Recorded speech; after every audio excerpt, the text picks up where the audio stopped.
Hello नमस्कार, स्वागत है एक बार फिर से आपका हमारे चैनल में, जिसका नाम है चारों दिशाओं में भारत। इसमें हम लेकर आते हैं भारत से जुड़ी हुई अन्य देशों के साथ 5 बड़ी खबरें। शुरू करने से पहले आशा करते हैं आपका आज का दिन अच्छा रहे और आप अपने लक्ष्य की तरफ बढ़ते रहें। फिलहाल हम बढ़ते हैं आज की पहली खबर की ओर।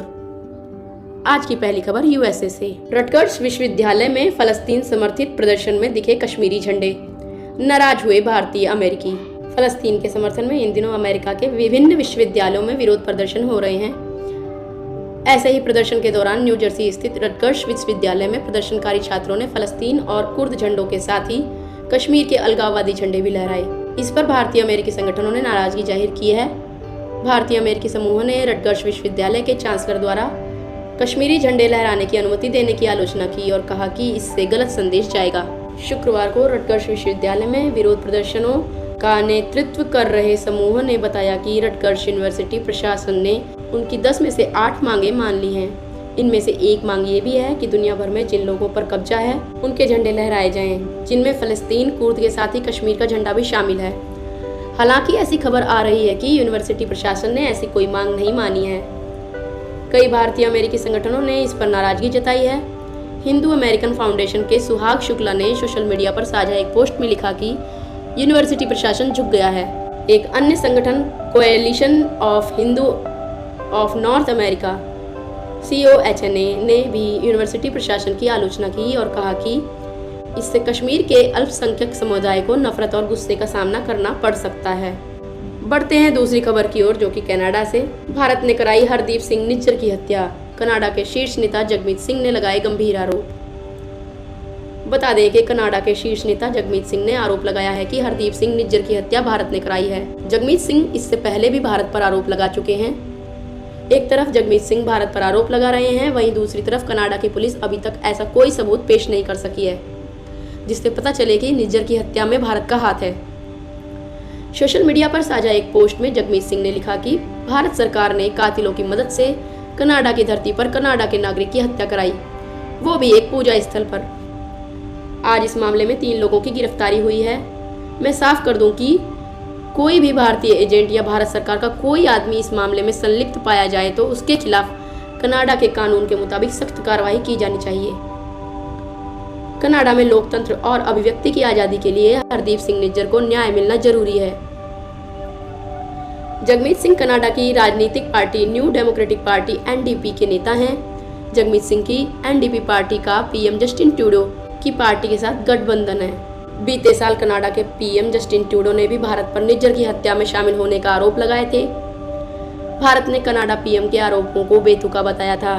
इस मुद्दे पर भारत और कनाडा के रिश्तों में तनाव भी आ गया था। अब कनाडा पुलिस ने निज्जर की हत्या के मामले में 3 लोगों को गिरफ्तार किया है, जिसके बाद यह मामला फिर गर्मा गया है। बढ़ते हैं तीसरी खबर की ओर। जेनोफोबिक नहीं, CAA वाला देश है भारत, जो मुसीबत में फंसे लोगों के लिए दरवाजे खोलता है। बाइडन को जयशंकर ने दिया जवाब। बता दें कि विदेश मंत्री S जयशंकर सर ने अमेरिकी राष्ट्रपति जो बाइडन के उस बयान को खारिज कर दिया जिसमें उन्होंने भारत को जेनोफोबिक और लड़खड़ाती अर्थव्यवस्था वाला देश बताया था।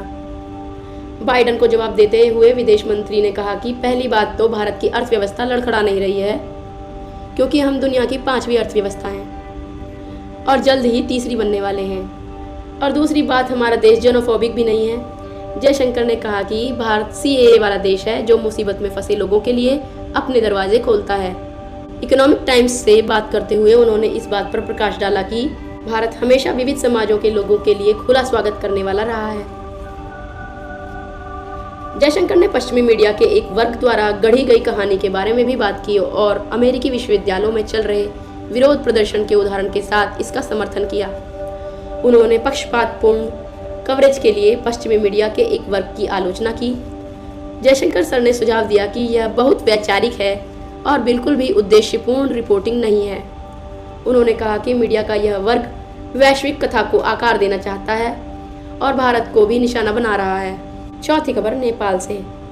नेपाल पहुंचे CJI चंद्रचूड़, किशोरों से जुड़े साइबर अपराधों को लेकर किया अंतर्राष्ट्रीय सहयोग का आह्वान।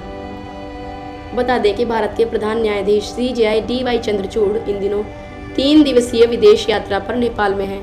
उन्होंने शनिवार को काठमांडू में कहा कि प्रौद्योगिकी के त्वरित विकास की पृष्ठभूमि में नाबालिगों से संबंधित अंतर्राष्ट्रीय डिजिटल अपराधों से निपटना बहुत जरूरी हो गया है।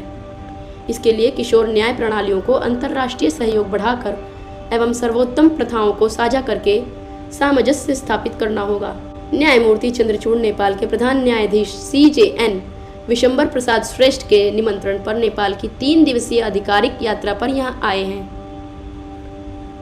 किशोर न्याय पर एक राष्ट्रीय संगोष्ठी को संबोधित करते हुए प्रधान न्यायाधीश चंद्रचूड़ ने कहा, किशोर न्याय पर चर्चा करते समय हमें कानूनी विवादों में उलझे बच्चों की कमजोरियों और उनकी अनूठी जरूरतों को पहचानना होगा कि हमारी न्याय प्रणालियां समाज में सहानुभूति, पुनर्वास को बढ़ावा दें और पुनः एकीकरण के अवसरों को अनुकूल हों। उन्होंने कहा कि किशोर न्याय की बहुमुखी प्रकृति और समाज के विभिन्न आयामों के साथ इसके अंतर संबंधों को समझना महत्वपूर्ण है। न्यायमूर्ति चंद्रचूड़ ने कहा कि प्रौद्योगिकी का विकास तेजी से हो रहा है और किशोर हैकिंग, साइबर क्षेत्र में किसी पर दबाव डालना, ऑनलाइन धोखाधड़ी और डिजिटल उत्पीड़न जैसे साइबर अपराधों में शामिल हो रहे हैं। बढ़ते हैं आज की 5वीं और आखिरी खबर की ओर। हज पर जा रहे भारतीय जान लें ये नियम। सऊदी सरकार ने परमिट और नुसुक कार्ड पर किया अहम ऐलान। सऊदी अरब ने इस साल की हज यात्रा के लिए तैयारी तेज कर दी है। इस साल हज के दुनिया भर से करीब 20 लाख मुसलमान सऊदी पहुंचेंगे। सऊदी सरकार और निजी क्षेत्र की एजेंसियां परिचालन योजनाओं को लागू करने के लिए सहयोग कर रही हैं ताकि यह सुनिश्चित किया जा सके कि हाजियों को कोई दिक्कत ना हो। इसके लिए सऊदी सरकार ने परमिट और टैग सिस्टम भी शुरू किया है। ये सिस्टम हाजियों के लिए आसानी करेगा तो अवैध रूप से हज करने की कोशिश करने वालों को रोकेगा। गल्फ न्यूज की रिपोर्ट के मुताबिक इस साल रमजान के दौरान उम्रा करने के लिए करीब 30 लाख मुसलमान पहुंचे थे। वहीं पिछले साल दुनिया भर से करीब 18 लाख मुसलमान हज के लिए सऊदी पहुंचे थे। ऐसे में एजेंसियों को इस वर्ष हज के लिए भी तीर्थयात्रियों के रिकॉर्ड संख्या में आने की उम्मीद है। इस साल सऊदी हज मंत्रालय के 3500 कर्मचारियों को मदीना आने और जाने वाले तीर्थयात्रियों की देखभाल करने का काम सौंपा गया है। इस साल हज यात्रियों को कुछ खास बातों का भी ध्यान रखना होगा। आशा करते हैं आपको हमारी न्यूज़ पसंद आई होगी। कल फिर हाजिर होंगे 5 नई और बड़ी खबरों के साथ। तब तक के लिए धन्यवाद।